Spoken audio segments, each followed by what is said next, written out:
സർവശക്തനായ ദൈവത്തിൻ്റെ അതിപരിശുദ്ധ നാമം അതിയായി മഹത്വപ്പെടുമാറാകട്ടെ. നിങ്ങൾ ശ്രവിക്കുന്നത് ജീസസ് വോയിസ് മെസ്സേജ്. എല്ലാ ദൈവമക്കൾക്കും സ്വാഗതവും സ്നേഹവന്ദനവും അർപ്പിക്കട്ടെ. ഒരു വചനം വായിച്ച് പ്രാർത്ഥനയോടെ അല്പസമയം തിരുവചനം ധ്യാനിക്കാം. അതിനായി തിരഞ്ഞെടുത്ത തിരുവചനം 2 കൊരിന്ത്യർ 4-ാം അധ്യായം 16-ാം വാക്യം. അതുകൊണ്ട് ഞങ്ങൾ അധൈര്യപ്പെടാതെ ഞങ്ങളുടെ പുറമേയുള്ള മനുഷ്യൻ ക്ഷയിച്ചു പോകുന്നു എങ്കിലും ഞങ്ങളുടെ അകമേയുള്ളവൻ നാൾക്കുനാൾ പുതുക്കം പ്രാപിക്കുന്നു. കർത്താവിൽ പ്രിയരെ, നാം വായിച്ചു കേട്ട അപ്പോസ്തലനായ പൗലോസ് കൊരിന്ത്യർക്ക് എഴുതിയ 2-ാം ലേഖനം 4-ാം അധ്യായം 16-ാം വാക്യത്തിൽ പൗലോസ് അപ്പോസ്തലൻ 2 വ്യക്തിത്വങ്ങളെ പ്രസ്താവിക്കുകയാണ്. ഒരു മനുഷ്യനിൽ തന്നെയുള്ള 2 വ്യക്തിത്വങ്ങൾ. ഒന്ന് ആത്മീയ മനുഷ്യൻ. ഇത് ദൈനംദിനം പുതുക്കപ്പെടേണ്ടതാണ്. 2 പുറമേയുള്ള മനുഷ്യൻ, അഥവാ ശരീര രൂപത്തിൽ നാം കാണുന്ന മനുഷ്യരൂപം. ഈ 2 വ്യക്തിത്വങ്ങളും എല്ലാ മനുഷ്യരിലും കാണുന്നതാണ്. ഇതിലേറ്റവും പ്രാധാന്യമുള്ളത് ഇവിടെ ഈ വചനത്തിൽ അകമേ ഉള്ള മനുഷ്യൻ എന്നെഴുതിയിരിക്കുന്ന ആത്മാവിൻ്റെ അഥവാ ആത്മീയ മനുഷ്യനെ കുറിച്ചാണ്. നമ്മുടെ ഈ ശരീരം തിരുവചനം പറയുന്നതനുസരിച്ച് മണ്ണുകൊണ്ട് നിർമ്മിക്കപ്പെട്ടതാണ്. അതുകൊണ്ട് തന്നെ ഈ ശരീരം ക്ഷയിച്ചു പോകുന്നതാണ്. ഇത് മണ്ണിലേക്ക് മാറ്റപ്പെടുമെന്ന് സൃഷ്ടാവ് നമ്മെ സൃഷ്ടിച്ചുകൊണ്ട് പ്രസ്താവിക്കുകയുണ്ടായി. അത് അക്ഷരം പ്രതി ലോകാരംഭം മുതൽ ഇന്നുവരെയും നിറവേറിക്കൊണ്ടിരിക്കുന്നു. ഈ പുറമേയുള്ള മനുഷ്യൻ അഥവാ ഈ ശരീരരൂപത്തിൽ കാണുന്ന നമ്മുടെ വ്യക്തിത്വം, ഇത് ക്ഷയിച്ചു പോകുവാൻ, ഇത് നശിച്ചു പോകുവാൻ, ഇത് ഇല്ലായ്മ ചെയ്യപ്പെടാൻ ഉള്ളതാണ്.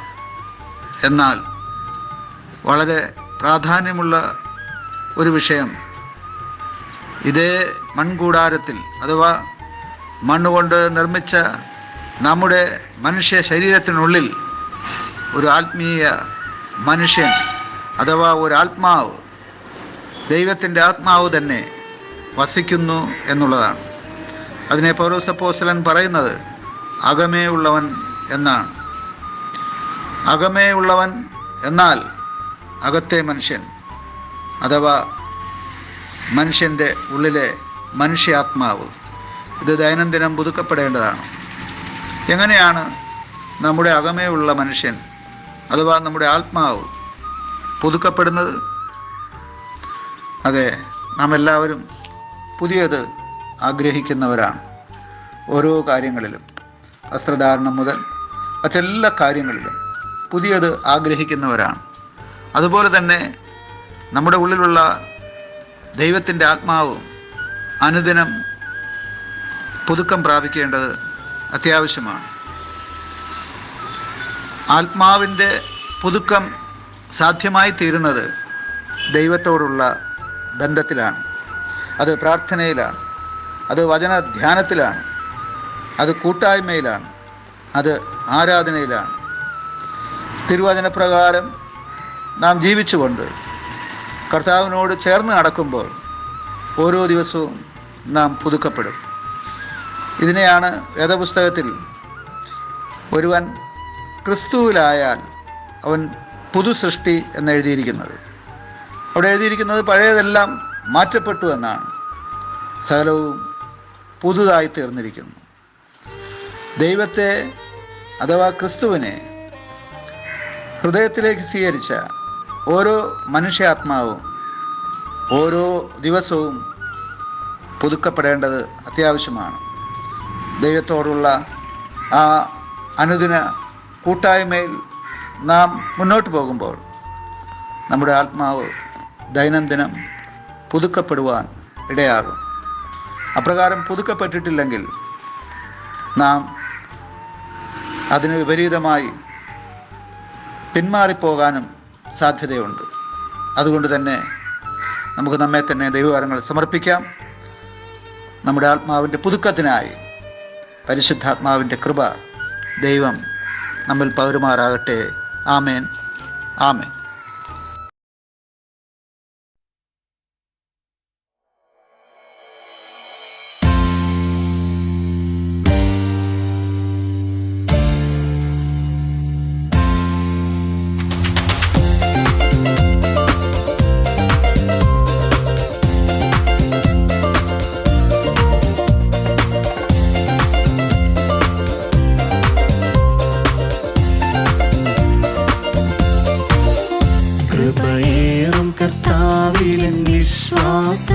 അതിനാൽ ഹൃദയെന്തു നല്ലാശ്വാസം, ദുരിതങ്ങൾ നിറയുമീ ഭൂവാസം കൃപയാൽ മനോഹരമായി.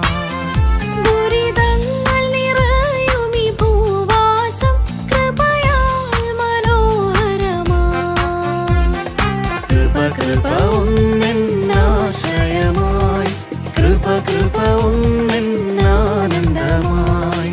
വൈരികൾ വന്നാലും എതിരുയർന്നാലും കൃപ മതിയെന്നാളും. വൈരികൾ വന്നാലും എതിരുയർന്നാലും കൃപ മതിയെന്നാളും.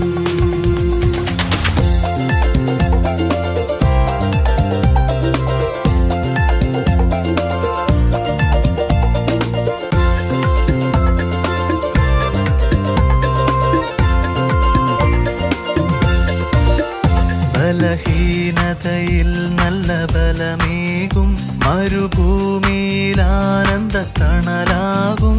ഇരുൾ പാതയിൽ അനുദിനമൊളി നൽകും കൃപയൊന്നെന്നാശ്രയമായി.